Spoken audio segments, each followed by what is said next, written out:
খুলনার দীঘালয় উপজেলা ৩ দিনব্যাপী ক্লাইমেট স্মার্ট কৃষি প্রযুক্তি মেলা ২০২৪ অনুষ্ঠিত হয়। জাহিদ হোসেন, স্টাফ রিপোর্টার, মুক্তিযুদ্ধের চেতনা টিভি। দীঘালয় উপজেলায় নানা আয়োজনে ৩ দিনব্যাপী ক্লাইমেট স্মার্ট কৃষি প্রযুক্তি মেলা শুরু হয়েছে।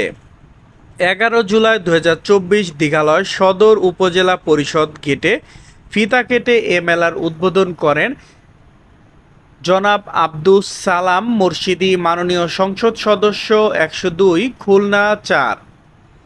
দীঘালয় উপজেলা নির্বাহী অফিসার জনাব খান মাসুম বিল্লাহ এর সভাপতিত্বে ও দীঘালয় উপজেলা কৃষি সম্প্রসারণ অফিসার জনাব মোহাম্মদ কিশোর আহমেদের সঞ্চালনায় এই মেলার বিশেষ অতিথি হিসেবে উপস্থিত ছিলেন খুলনা কৃষি সম্প্রসারণ অধিদপ্তর পরিচালক কৃষিবিদ কাজী জাহাঙ্গীর হোসেন, দীঘালয় উপজেলা পরিষদের দুইবার নবনির্বাচিত চেয়ারম্যান জনাব শেখ মারুফুল ইসলাম, দীঘালয় উপজেলা সরকারি কমিশনার ভূমি দেবাশুং বিশ্বাস, প্রকল্প পরিচালক ক্লাইমেট স্মার্ট প্রযুক্তি মাধ্যমে খুলনা কৃষি অঞ্চলের জলবায়ু পরিবর্তন অভিযোজন প্রকল্প কৃষিবিদ শেখ ফজলুল হক মনি, দীঘালয় থানার অফিসার ইনচার্জ জনাব বাবুল আক্তার, উপজেলা ভাইস চেয়ারম্যান পুরুষ মোহাম্মদ আলী রেজা বাচা, মহিলা ভাইস চেয়ারম্যান জনাব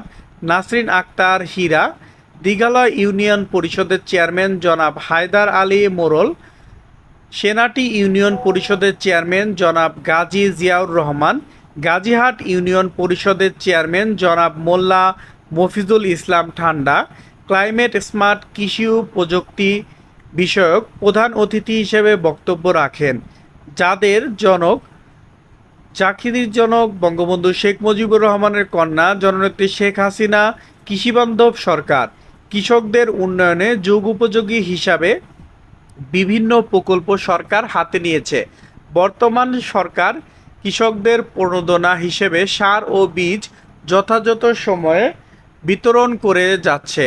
কৃষকের ফসল যোগ উপযোগী মূল্য যাতে পায় সেদিকে সরকার নজর রেখেছে। প্রধান অতিথি দীঘালয় উপজেলা কৃষি সদর দপ্তর চত্বরগুলোতে কৃষি মেলার সকল স্টলগুলো ঘুরে ঘুরে প্রদর্শন করেন এবং স্টলের সকলের সাথে কৃষি বিষয়ক কথা বলেছেন।